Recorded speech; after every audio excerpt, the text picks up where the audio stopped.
It's time now for a look at the latest in local news and news governmental meetings as the month of February has just begun.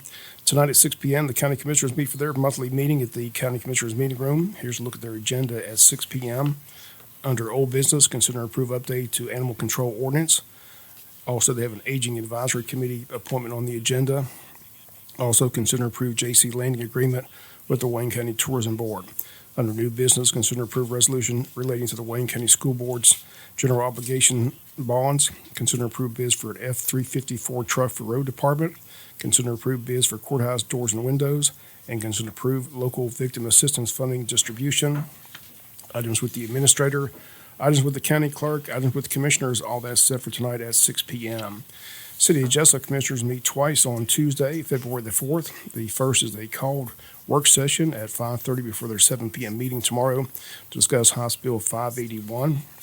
Then at 7 p.m., the regular agenda under old business, the LMIG funding for sidewalks, community development block grant resolution. Under new business, awarding the LMIG contract, rezoning request at 174 East Plum Street with Michael Long from C3 to PR.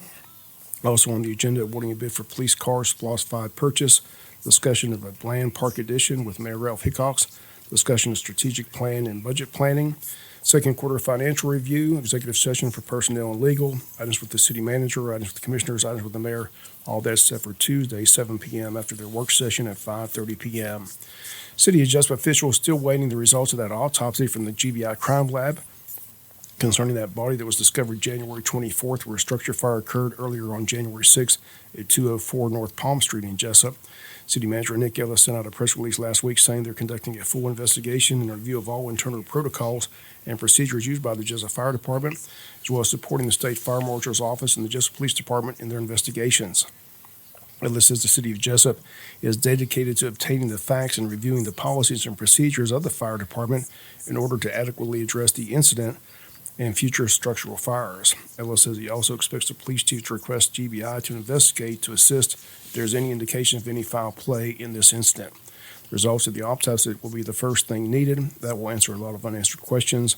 They state if anyone has information regarding the incident to contact the Jesup PD at 912-427-1300 or the State Fire Marshal's Office at 470-572-5722. Once again, the fire occurred on January the 6th. The body discovered in the building on January 24th. The location, once again, 204 North Palm Street. Also, the City of Jesup inviting everyone to a retirement reception tomorrow at 2 p.m. at Cracker Williams Park, celebrating the retirement of Rose Marcus and her years of hard work and dedication and service to the City of Jesup. Again, that retirement reception tomorrow at 2 p.m.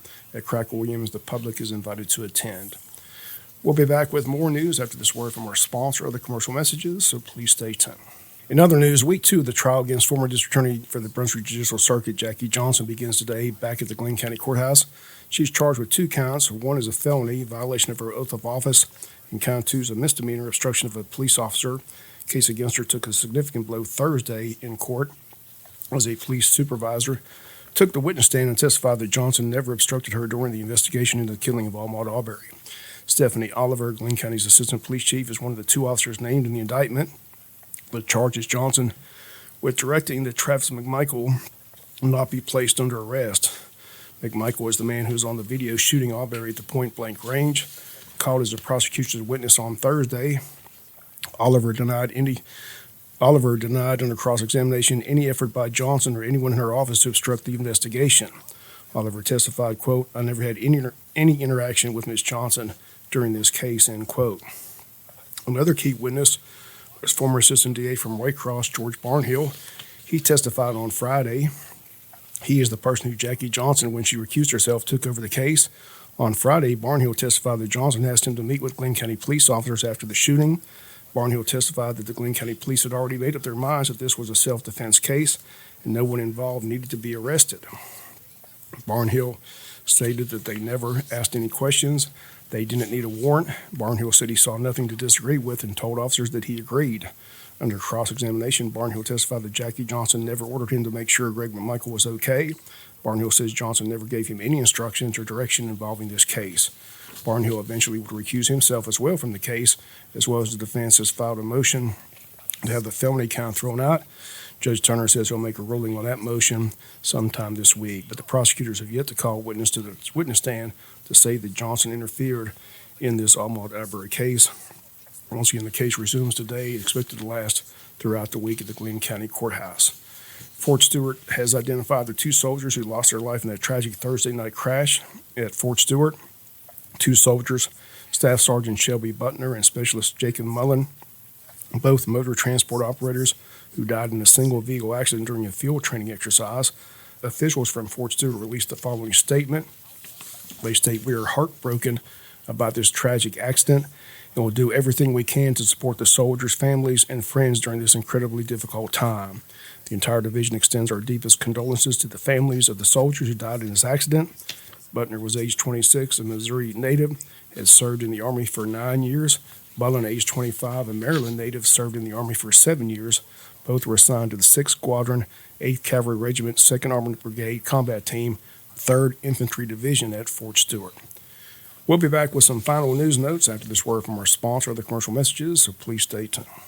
Final notes in the news. This Sunday is Super Bowl Sunday, and February 9th, you can get ready to experience a unique blend of history, community, as Wayne Historical Society and the Wayne County Board of Tourism host Super Museum Sunday from 11:30 to 2:30 this Sunday at the Wayne County Heritage Center, located at 125 Northeast Broad Street in Jesup, and Matches Place Caboose, located at 101 Cherry Street. Super Museum Sunday, a statewide event where historical venues and state park offers free admission to state and participating local venues. Plans for the event include tours of the Heritage Center, the Caboose, and the Railfan platform, which is located by Matches Place. The first 15 visitors will receive a free Historical Society mug. Tailgate refreshments of popcorn and Cokes will be available, and a raffle for a game day gift basket will also help make your Super Bowl Sunday even better. Once again, Super Bowl Sunday, Super Museum Sunday, Wayne County Heritage Center, and Matches Place Caboose this Sunday, February 9th. Once again, the time at 11:30 to 2:30 at the Wayne County Heritage Center, located at 125 Northeast Broad Street, and Matches Place Caboose, located at 101 Cherry Street in Jesup. And the Wayne County Chamber of Commerce going for their State of Education event, Thursday, February 13th from 11 to 1 at Coastal Pines Technical College. Tickets are available for members $30, for non-members $40.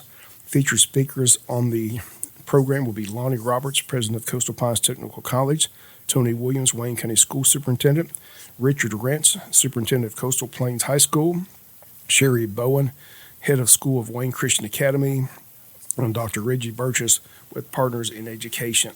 Once again, if you need a ticket or more information, contact the Chamber of Commerce. Their number 912-427-2028. And that'll do it for the latest in local news. Sports comes your way in a few minutes. Bob Morgan saying have a great day.